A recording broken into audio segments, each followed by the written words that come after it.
So let us start with questions of NEET, PYQ of NEET. So magnetic materials ke so far we have solved some random questions and then we have solved PYQ of CET. Now it is time for us to go ahead with PYQ of NEET and then JEE of course. तो दूसरा question क्योंकि पहला question शायद repeated है तो I have skipped it. Following figures shows the arrangement of bar magnets in different configuration.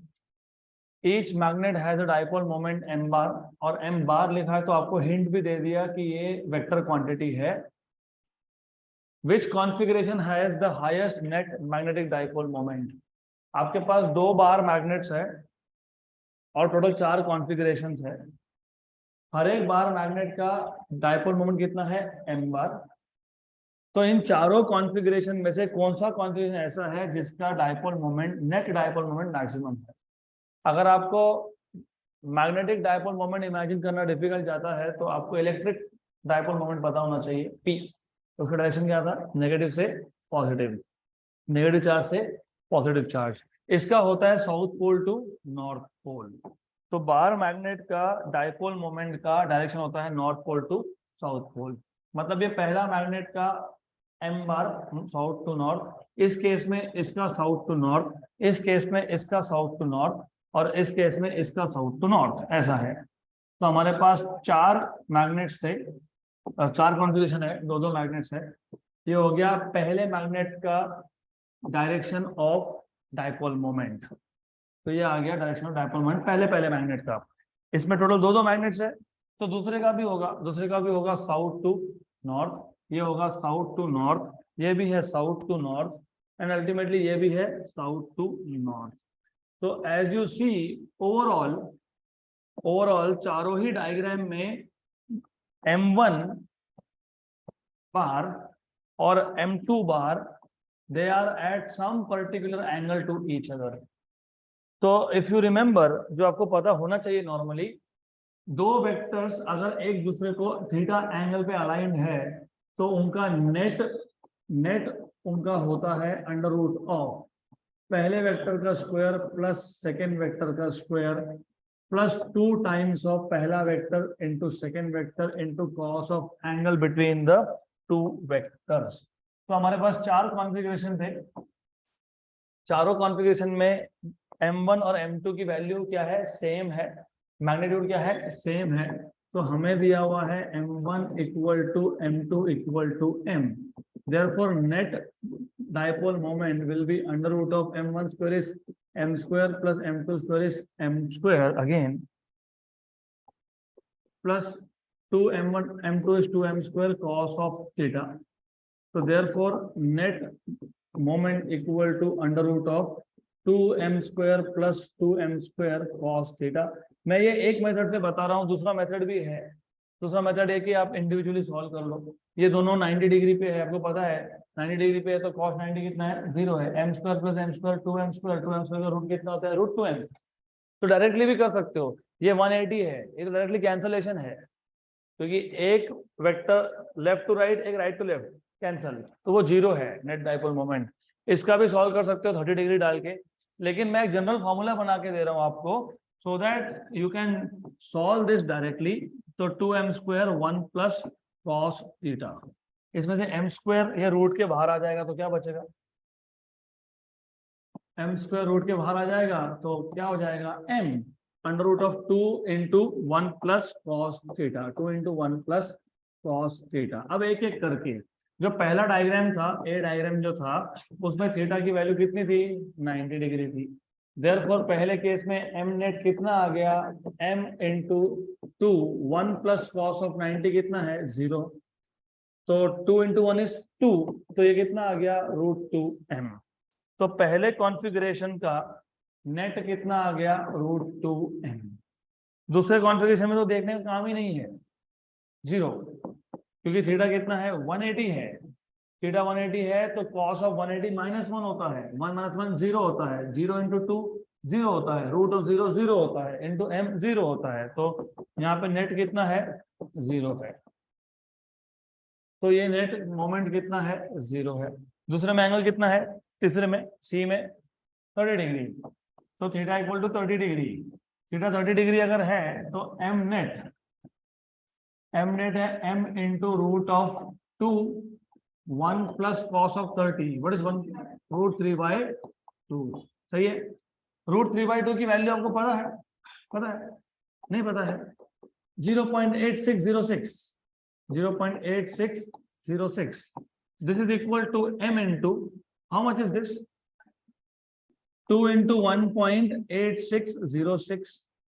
ये आप अगर मल्टीप्लाई कर लेते हो तो रफली 3.7 के आसपास आता है. ये कर लो ना. 1.8 का डबल कितना हो गया? 3.6. 1.85 का डबल कितना हो गया? 3.7. एग्जैक्ट करोगे तो रूट ऑफ 3.72 ऐसा कुछ आता है. 732 ऐसा कुछ आता है. तो ये कितना आ गया आपके पास? नेट कितना आ गया? अंडर रूट ऑफ कितना? 3.732 टाइम्स ऑफ n. फिर 60 डिग्री, फिर उसके बाद 60 डिग्री. मतलब option number, figure number D. Figure number D check कर लो. थीटा कितना है? 60. What is cos of 60? 1/2. तो m नेट कितना आ गया? m into 2 into 1 plus half, because cos of 60 कितना है? 1/2. What is 1/2 plus 1? 3/2. तो 2 इंटू 3/2, 2 हो गया कैंसल. तो कितना आ गया? √3m. तो कितना आ गया? √3m. ये आ गया √3m. तो सबसे ज्यादा किसका है? सी का है. किसका है? सी का है. कौन सा कॉन्फ़िगरेशन? सी. तो आंसर नंबर ए. तो सबसे ज्यादा किसका है? सी का है. Done. This is how you are supposed to solve this question. Next question.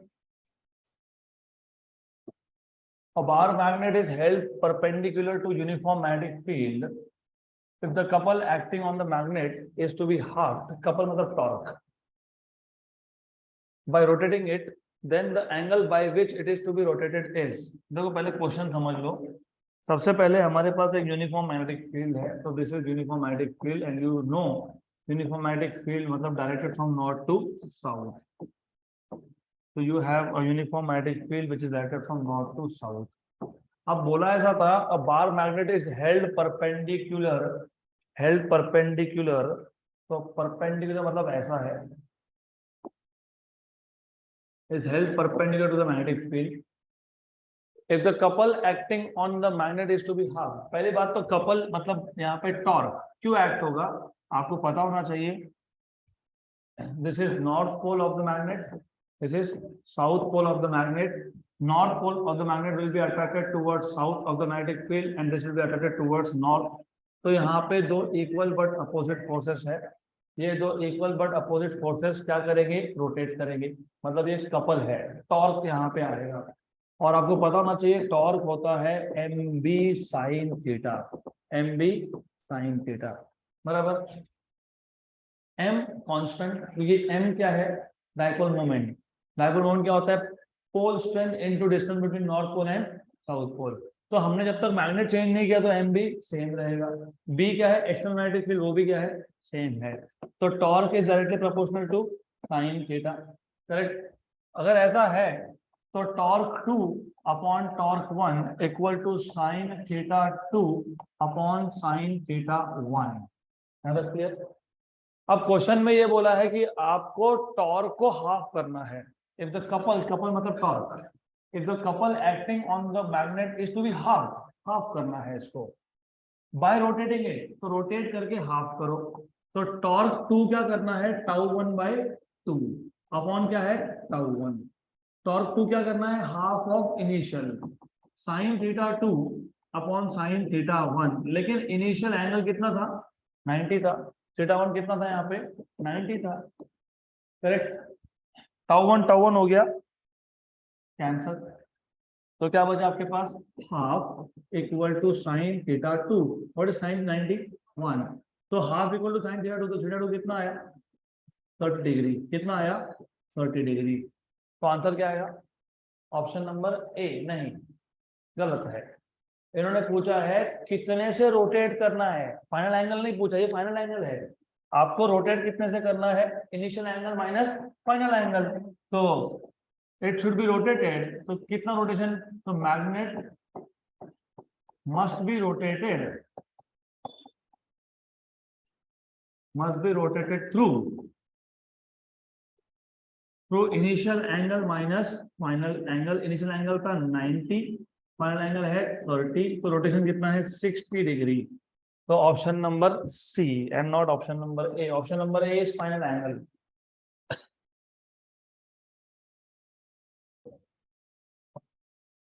Next question, ये भी इजी क्वेश्चन है।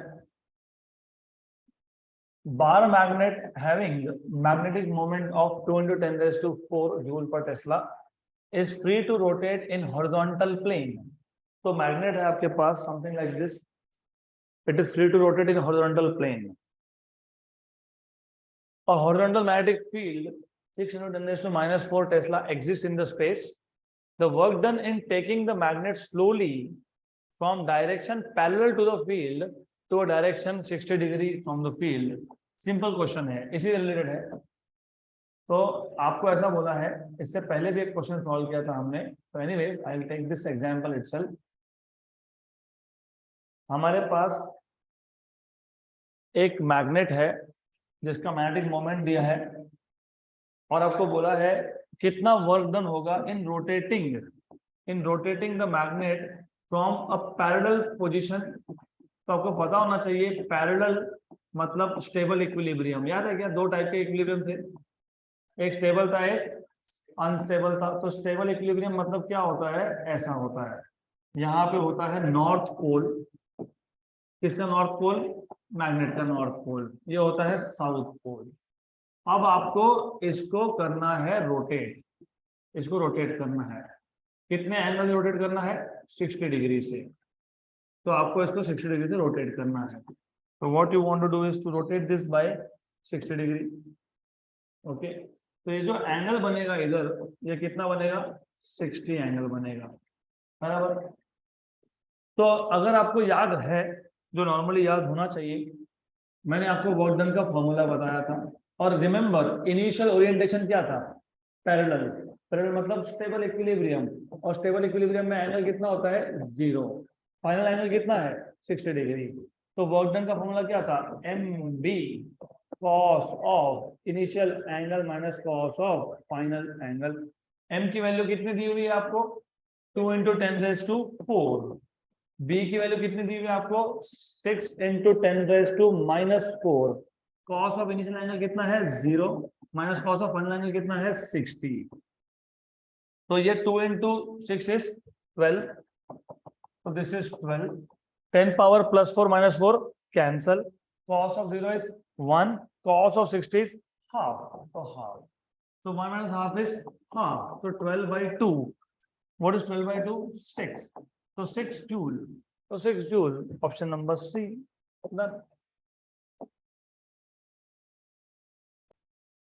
Next question, a short bar magnet of magnetic moment 0.4 joule per Tesla is placed in a uniform magnetic field of 0.16 Tesla. The magnet is in stable equilibrium. Stable equilibrium मतलब initial angle is 0, right? The magnet is in stable equilibrium when the potential energy is. The magnet is in stable equilibrium when the potential energy is. तो मैंने अभी अभी आपको बताया कि actually work done का formula होता है mb cos of initial angle minus cos of final angle. इन्होंने डायरेक्टली आपको बोल दिया कि मैग्नेट जब स्टेबल इक्विलिब्रियम में होगा तो एनर्जी इसका कितना होगा, लेकिन इनिशियल एंगल के बारे में कुछ बताया है क्या, नहीं। तो जब कुछ बताया नहीं तो इनिशियल एंगल बाय डिफॉल्ट 90 लेते हैं। मतलब initially the magnet was something like this, perpendicular to the magnetic field. तो याद रखना ये बाय डिफॉल्ट है। और फाइनल एंगल कितना है, 0 है। तो work done will be m, what is m, 0.4 into b, what is b, 0.16। हो गया, आंसर खत्म। क्योंकि स्टेबल इक्विलिब्रियम में पोटेंशियल एनर्जी मिनिमम होता है, मतलब माइनस होता है, और 16 64 होता है। तो ऑप्शन नंबर सी आएगा। वो कैसे आएगा देख लो, cos of 90 that is 0 minus cos of 0 that is 1. तो therefore ये आ गया आपके पास 0.064, ये आ गया 0, ये आ गया -1। What is -1 into 0.064, -0.064 joule. तो ऑप्शन नंबर सी है, done.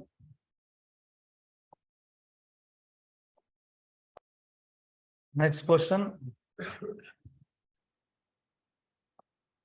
A bar magnet is hung by a thin cotton thread in uniform horizontal magnetic field and is in equilibrium state. मतलब angle is 0.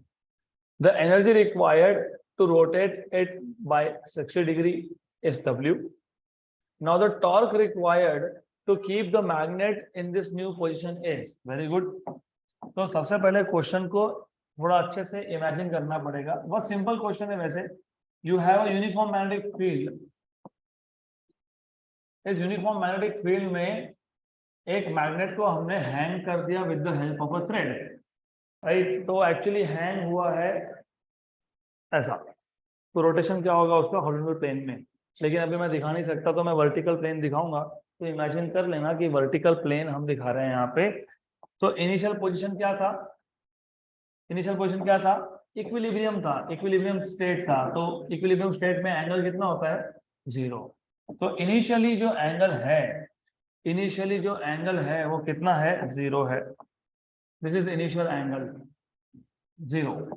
तो थीटा 0 इज 0. अब बोला क्या है? अब बोला ये है कि हमने इसको 60 डिग्री से रोटेट किया. तो 60 डिग्री से रोटेट करने में एनर्जी कितना लगा? W. How much is work is done? W. तो ऐसा बोला है यहाँ पे, the energy required to rotate it by 60 degree. तो 60 डिग्री से हमने रोटेट कर दिया. तो ये एंगल बन गया आपका 60 डिग्री. ये आ गया final angle.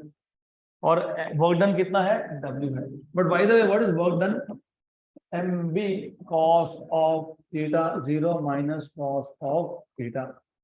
So W equal to mb cos of theta 0, well, that is cos of 0. Cos 0 is 1 minus cos of theta is cos of 60. तो ये आ जाएगा mb 1 minus half. Therefore, work done W equal to mb 1 minus half is half. Therefore, mb equal to 2 times of W. ये काम में आएगा equation number 1. अब आगे क्या बोला है? Now the torque required to keep the magnet in this new position. अब पहले तो ये समझ लो, ये आपको अच्छे से पता होना चाहिए कि ये नॉर्थ, ये कौन सा पोल था? नॉर्थ पोल था. ये मैग्नेटिक फील्ड का नॉर्थ था, ये साउथ था. ये मैग्नेट का नॉर्थ पोल है, ये मैग्नेट का साउथ पोल है. नेचुरली क्या होगा? नेचुरली इस पे एक टॉर्क एक्ट होगा. वो टॉर्क क्या करेगा? वो टॉर्क इसको वापस से रोटेट करेगा. क्योंकि देखो नॉर्थ पोल पे एक फोर्स लगेगा टुवर्ड्स साउथ और साउथ पोल पे एक फोर्स लगेगा टुवर्ड्स नॉर्थ. ये नेचुरल टॉर्क है. ये टॉर्क क्या करेगा? वापस से इक्विलिब्रियम में लाने की कोशिश करेगा मैग्नेट को.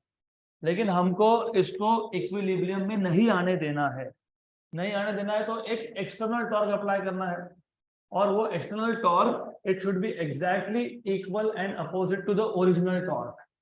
मतलब फाइंड क्या करना है? Original torque, natural torque. क्योंकि नेचुरल टॉर्क क्या करेगा? इसको रोटेट करेगा. हमको होने देना है कि रोटेशन? नहीं. तो हम उतना ही टॉर्क लगाएंगे जितना नेचुरल टॉर्क है.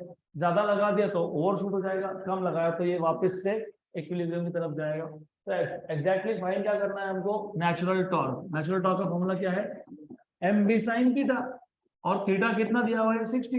क्योंकि कौन से पोजीशन में मेंटेन करना है? 60 डिग्री पे. और mb क्या था? 2w sin of 60. What is sin of 60? √3/2. तो 2 हो गया कैंसल. तो क्या बचा answer?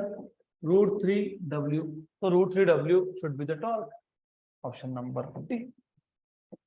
2016 NEET.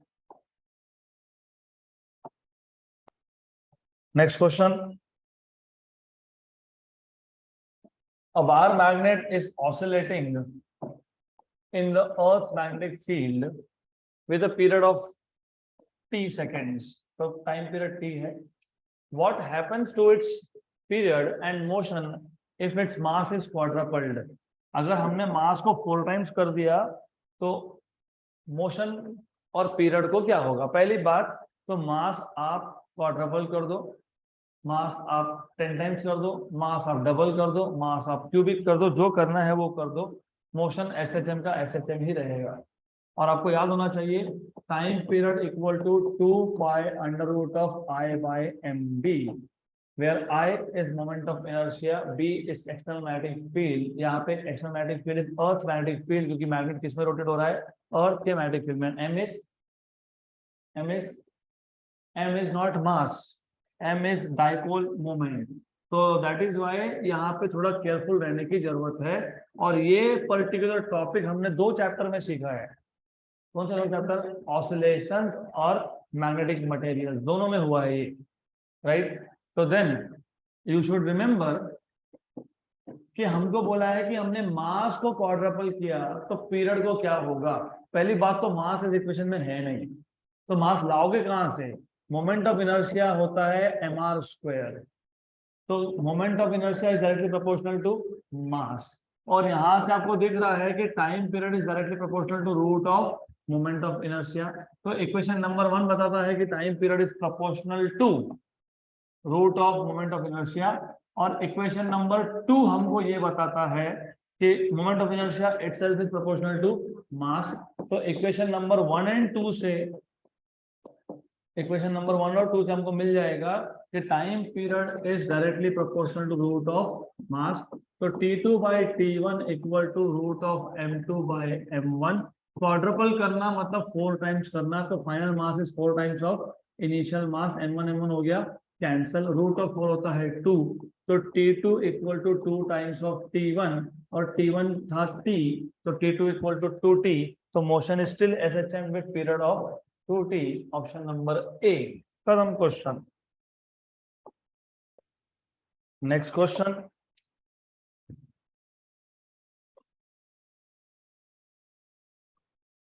A bar magnet has a magnetic moment equal to 5 into 10⁻⁻5 Weber meter. It is suspended in a magnetic field which has magnetic induction B equal to 8 pi into 10⁻⁴ Tesla. मतलब mu दिया है और capital B दिया है. The magnet vibrates with a period of vibration equal to 15 seconds, मतलब capital T भी दिया है. The moment of inertia of the magnet is, अभी फॉर्मूला देखा था हमने, वही फॉर्मूला यूज करना है. Time period equal to 2 pi under root of I by mu B, where mu is dipole moment. तो टाइम पीरियड की वैल्यू है 15. 2 pi under root of I करना है फाइंड.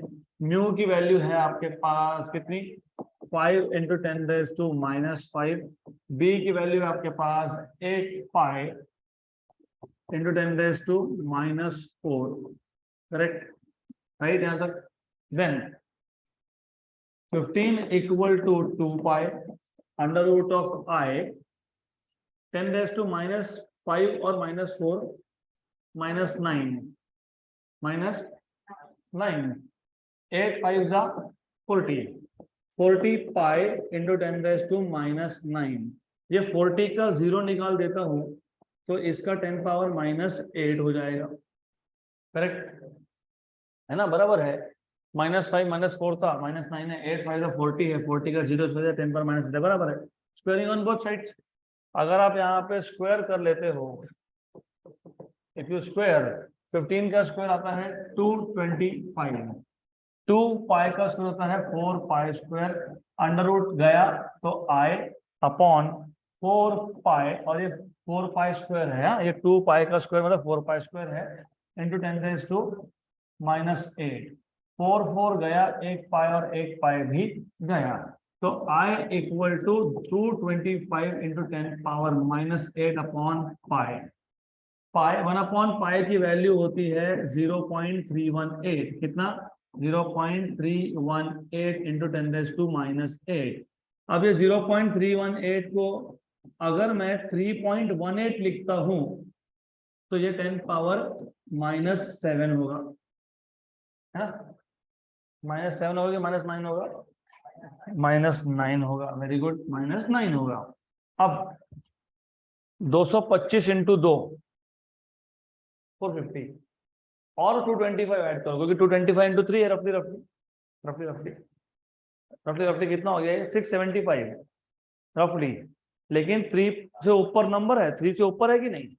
तो 675 के ऊपर नंबर है कि नहीं? तो 700 है ये. This is how much? 700. तो दिस इज अप्रोक्सीमेटली 700. तो 700 इंटू 10⁻⁻9 मतलब 7 इंटू 10⁻⁻7 किलोग्राम मीटर स्क्वायर. तो 7 इंटू 10⁻⁷ के आसपास आंसर आना चाहिए, है क्या?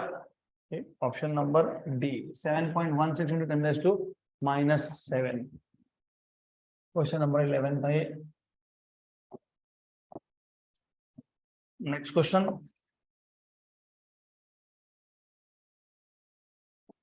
a coil in the shape of equilateral triangle of side 0.02 meter is suspended from its vertex such that it is hanging in vertical plane between the pole pieces of permanent magnet, producing a uniform field of 5 into 10⁻² Tesla. If a current of 0.1 ampere is passed through the coil, what is the couple acting? तो पहले question अच्छे से समझ लो। A coil in the shape of equilateral triangle of side 0.02 metre is suspended from its vertex such that it is hanging in vertical plane between the pole pieces of permanent magnet, producing a field of 5 into 10⁻² Tesla. If the current is 0.1 ampere, what is the couple acting on the coil? अगर आपको moving coil galvanometer याद है, which is expected कि अभी आपको इस stage पे आने के बाद मूविंग कॉइल गैल्वेनोमीटर याद होना चाहिए। तो मूविंग कॉइल गैल्वेनोमीटर में हमने देखा था हमारे पास पोल पीसेस है, एक नॉर्थ पोल है, एक साउथ पोल है। इसमें हमने एक रेक्टेंगुलर कॉइल यूज किया था, तो we have used rectangular coil ABCD, correct. जैसे ही आपने इसमें करंट पास किया, उस केस में टॉर्क एक्टिंग वाज NIAB, क्योंकि NIA होता है mu, dipole moment, sine theta. इसमें हमने दो केसेस देखे थे। दो केस में एक केस ऐसा था in which, if you remember, magnetic field, ये कॉइल है, ये मैग्नेटिक फील्ड है, magnetic field is in the plane of coil, magnetic field is in the plane of coil. Theta angle हमेशा आप मेजर करते हो मैग्नेटिक फील्ड में और नॉर्मल टू द प्लेन। तो यहाँ पे नॉर्मल टू द प्लेन और मैग्नेटिक फील्ड में एंगल कितना है? 90 डिग्री। और दूसरा केस देखा था हमने जिसमें magnetic field is not in the plane of coil, right, correct. उसमें थीटा 90 नहीं था, इसमें थीटा 90 है। तो अगर थीटा 90 हो तो साइन 90 कितना है? 1। तो उस केस में टॉर्क क्या होता है? NIAB, where A is area of the coil. आप सिर्फ चेंज क्या किया, instead of rectangular coil, the coil that they have given is triangular coil and it is in the shape of equilateral triangle. It is hanging from one of its vertex. ये rigid support है, तो यहाँ पे हमारे पास एक rigid support दे दिया उन्होंने। तो they have given you some rigid support. इस rigid support से उस coil को hang कर दिया with one of its vertex। तो ऐसा है, राइट। अब ये केस वही है जिसमें एंगल इज 90, क्योंकि प्लेन ऑफ द कॉइल और plane of magnetic field they are same. Magnetic field is from north to south, तो ऐसा मैग्नेटिक फील्ड है। मतलब यहाँ पे angle between magnetic field and normal to the coil is 90 degree. तो sine 90 कितना होगा? 1। तो torque equal to NIAB sine of 90। और नंबर ऑफ टर्न्स कितने बोले हैं? एक ही बोला है, तो एक ही बोला तो नंबर ऑफ टर्न्स भी कितना लोगे? 1। तो नंबर ऑफ टर्न्स 1 आएगा, IAB साइन 90 भी 1 आएगा, तो टॉर्क आएगा क्या? IAB। अब करंट की वैल्यू कितनी दी आपको? 0.1। बी केयरफुल, यहाँ पे थोड़ा सा केयरफुल रहो। ये साइड लेंथ है A, इसकी वैल्यू आपको दी है 0.02। अब प्रॉब्लम क्या होता है ना, इक्विलैटरल ट्रायंगल का एरिया का फॉर्मूला पता नहीं होता। √3 ये हो गई गलती। यही गलती सुबह की वैष्णवी ने की थी, तो आंसर गलत आया था। मैं निकाल के देता हूं आपको। What is area of triangle in general? Half base into height, half base into height. Base है A, हाइट को मैं बोल देता हूँ y, आपको चाहिए तो आप h बोल दो, ठीक है h। इक्विलेटरल ट्राइंगल है, ये a है तो ये साइड भी क्या है, a है, और ये हाफ है क्योंकि परपेंडिकुलर बाइसेक्टर है, तो ये कितना है a/2। ये पाइथागोरस थ्योरम अप्लाई कर दो यहाँ पे, तो पाइथागोरस थ्योरम के according to Pythagoras theorem h square मतलब one side square plus other side square मतलब a²/4 इक्वल टू हाइपोटेन्यूज का स्क्वायर। तो यहां से फिर आपको ये h का स्क्वायर है, by the way h square है ये, यहां से आपको मिल जाएगा h² equal to a² minus a²/4 मतलब कितना 3a²/4। तो h कितना आ जाएगा √3a/2, √3a/2। तो h कितना आया √3a/2, ये 2 और ये 2 4, a और a² तो √3a²/4 है भाई, 2 नहीं। अगर वहां 2 लिखते हो तो आंसर मिलेगा नहीं, ऊपर से नन ऑफ दिस भी देके रखा है, मतलब you will tick none of this. तो एरिया आ गया √3/4a² और मैग्नेटिक फील्ड है B। अब सब्स्टिट्यूट कर देंगे 0.1 √3/4a, एरिया है 0.02 बराबर ना, मतलब 2 × 10⁻², 0.02 मतलब 2 × 10⁻², और फील्ड की वैल्यू कितनी दी हुई है 5 × 10⁻²। अब यह आ गया आपके पास 0.1 √3/4, 2 का स्क्वायर है 4, 10⁻² का है -4, और साथ में है 5 × 10⁻²। 4 और 4 हो गया कैंसर, तो क्या बचा 5 बचा और क्या बचा √3 बचा, तो 5 √3 10⁻⁻4 और -2, और एक पॉइंट होना 10⁻⁻1 तो 10⁻⁻7। ये आ गया आपके पास टॉर्क। टॉर्क होता है न्यूटन मीटर में, तो 5 √3 × 10⁻⁷, option number. Okay, so that's it for today.